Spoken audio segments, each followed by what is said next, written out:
So let's get back to the Frank Mir case. Frank Mir tested positive. Was it also oral Also, turinabol? same thing, long-term metabolite of oral turinabol. Here's the difference.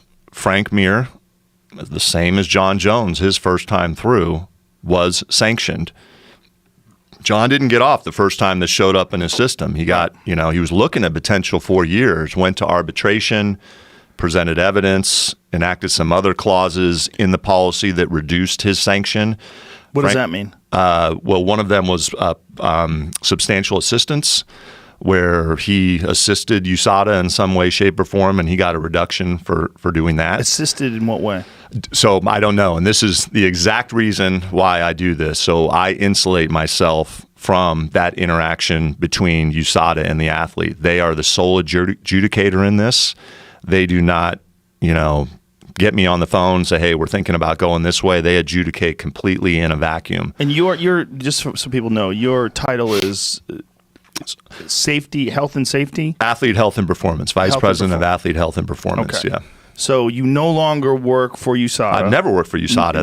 That's a big misconception. Okay. A lot of our fighters think that. I've never worked for USADA. I was a federal agent for 22 and a half years. The latter part of my career got involved with all these PED distribution cases. 2015, Lorenzo Fertitta and Dana White, through a mutual friend, contacted me and said, hey, would you come out and kind of talk to us? We're contemplating maybe putting our own program together. We've had some recent high-profile positives. So I came out to Vegas, talk with them, and a week later I get a phone call asking if I want to come work for them and kind of implement this new program. But I've never been an employee of USADA. Okay, so that's good to know, because that's been stated by some public figures that you used to work for USADA and now you work for the UFC. Never worked for USADA. And that you're a shill. That's one of my favorite words. So you never worked for USADA. You brought USADA to the UFC or communicated with USADA and facilitated this agreement? Correct. So I never worked for USADA. I did work very closely with USADA. So USADA, when I first started these series of investigations back in 2002, look, I knew all about how to work a heroin distribution organization, a cocaine distribution organization, methamphetamine. But when it came to performance-enhancing drugs, there was no class that myself or really any other federal agent or law enforcement agent goes through surrounding distribution of performance-enhancing drugs. So I was examining the discarded garbage of Balco every week when they put it out to the curb, began seeing notes, wrappers, all these substances. I had no idea what these things were. I didn't know the difference between testosterone, epitestosterone, erythropoietin, HGH. I knew nothing. So what I did is I figured out who those experts were, who were the people that could very quickly get me up to speed on what I was looking at.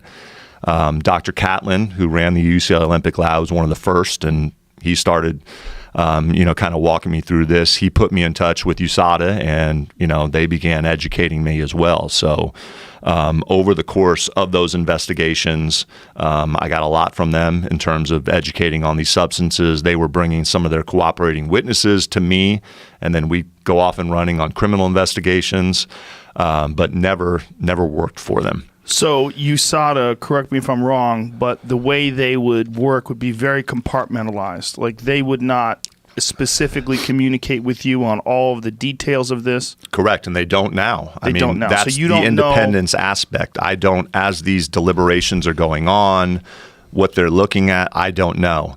But cooperation, just for me, to be frank, would, in my eyes, would mean that something was done purposely, illegally, and this person had some knowledge of purposeful, illegal activity, and that they would somehow communicate this to facilitate some sort of catching of someone involved in a criminal act or in an act of cheating. Yeah, that would make sense to me too. Yep. So that would be what we're talking about. USADA would allow John a shorter suspension if he actively participated in helping them catch people that were cheating. That's the understanding. I don't know. That would be implied. I don't know to what level that was done. I don't know if it was that or if it was, hey, here's how this drug works in more general. I don't know what it was. I purposely. But that would mean that John would have to know about cheating. If you're saying like this is how this drug works. This is how I used it. mean, that would mean his initial defense would have to be thrown out the window because it wasn't an accident. Well, right? I mean, I don't know about that. If he knew something separate from, that he Someone wasn't else doing, in but the someone gym. else, yeah. And Right. again, I don't want anybody to reach that conclusion. I have no idea what his substantial assistance entailed. None. Right. But that's a slippery slope. It is a slippery slope. And look, transparency is important in any program, but only to a certain level. Look, if you were transparent about what everyone's cooperation or substantial assistance was, and the whole world knew about it, you're never going to get anybody after that coming in and cooperating. I saw this definitely on the criminal side with informants. That's not something that you want to be transparent about or disclose. Right. But there's going to be a bunch of people that have a real issue with that. The idea that John Jones, one of the greatest fighters of all time, is actually working as an informant. I mean, it's listed in the McLaren's ruling that was one of the reasons for the mitigating factor and the reduction. But I don't. Again, right. Joe, Since I'm neither telling you nor I have any nothing information, we should about just it. leave that alone. Nothing about it. It's been stated. We know what it is. Okay, or we know that it's a thing. When it comes to the John's initial test, where he was sanctioned and was suspended for a determined period of time, Frank Mir also was sanctioned. He was. For a determined period of time as well. He was 2 years. He was 2 years. John was shorter than that. John because was shorter. John cooperated and a bunch of other Two details. things. He not only cooperated, he went to arbitration and put on a defense. He put on a defense that, look, the evidence here shows no intentional ingestion of it. In fact, McLaren gave him a further reduction based on there was no evidence that this was intentionally done. Frank Mir didn't put on any. He had every right to go to arbitration, put on his own offense, didn't do that. What about Josh Barnett? Josh Barnett, a completely different set of facts. His came from a contaminated supplement. It was a different substance. He went to an arbitration hearing. The arbitrator ruled with Josh and said, yep, based on where we are now, based on the care and effort that you took, you're right. You deserve to have time served at the time of that arbitration. So again, I think that's a good example of the checks and balances in place here. You've got me overseeing the program, taking a look at how these things come out.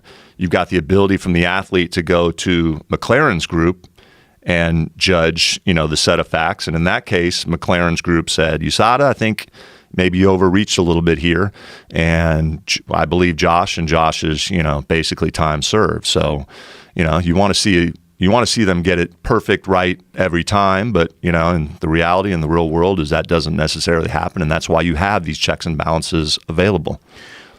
Josh Barnett's take on the matter is that they tried to paint him as guilty even though he was not, and that he feels like he definitely got a bad deal, and that he was labeled as someone who was taking this substance. He was suspended for a long period of time while he was going through this, and although he was found not guilty, that he feels like not enough emphasis was put into establishing that he was not guilty, and that he feels like they chased him down over something that he didn't do. Yeah, I mean, well, here's what he did do is he used a supplement that if he would have listened to anything that we educate on, that USADA sends out regular reminders. Our fighters are required on a quarterly basis to go through videos and their whereabouts filing that deals with these issues. If he would have followed any of that advice when it came to his supplement choices, he would have never chosen the supplement he used. When I heard about that supplement and what was on the label and how it was marketed, I said, okay, well, that's likely the candidate of where it came from. Yeah. So, I mean, the analysis would be, hey, that pool, be careful. There's sharks swimming in that pool. They can eat you. And the person jumps in the water anyway, saying, look, I didn't want to get eaten by a shark, but a shark comes up and ate them. It's like, hey, we told you that this was the case. You didn't follow that. Now, there also needs to be a differentiation between someone who's intentionally cheating, and someone that's just, makes a naive supplement choice. There needs to be a differentiation between that, and there was in that case. Josh didn't get, the full penalty of what that substance, would have rendered. But he did have to go through a long period of time where he was unable to fight. He did, but, again, he had the prohibited substance in his body. USADA has to look at, hey, even though you didn't do that on purpose, did that give you a performance-enhancing benefit? Did it allow you to recover a little bit better? Did it make you a little bit stronger?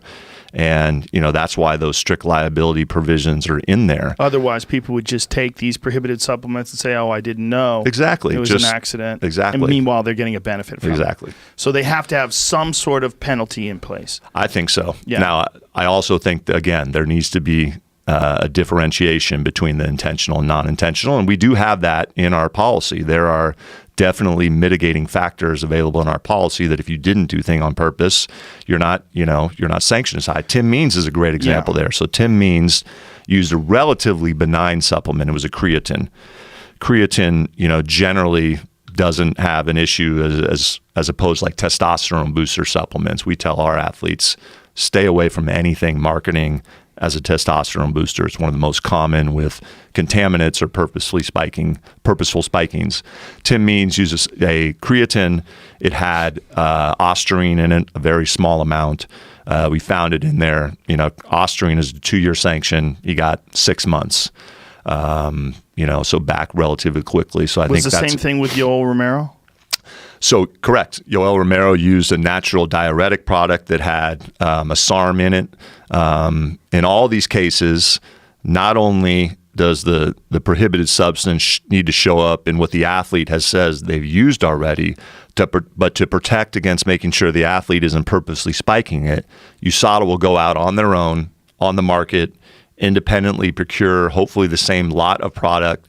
And in the case of Yoel and Tim, they were able to do that, test it completely independently of the athlete, determine what level the prohibited substance is in that, based on the interview with the athlete of how much did you use, when's the last time you used it relative to this test, do the science calculations just to make sure an athlete's not saying, well, I know this creatine is spiked with ostarine, so I'm going to go use ostarine, and then I have a built-in excuse when I test positive for ostarine. In order to be able to match contaminant levels with what's being excreted in the urine, you would literally have to have PhD chemistry degree, and I'm not aware of any of our athletes having that. It'd be very, very difficult to do that. And so these detection levels, again, we're talking about nanograms. We're not talking about large quantities that would indicate... Or picograms. Picograms, okay. Correct. Now,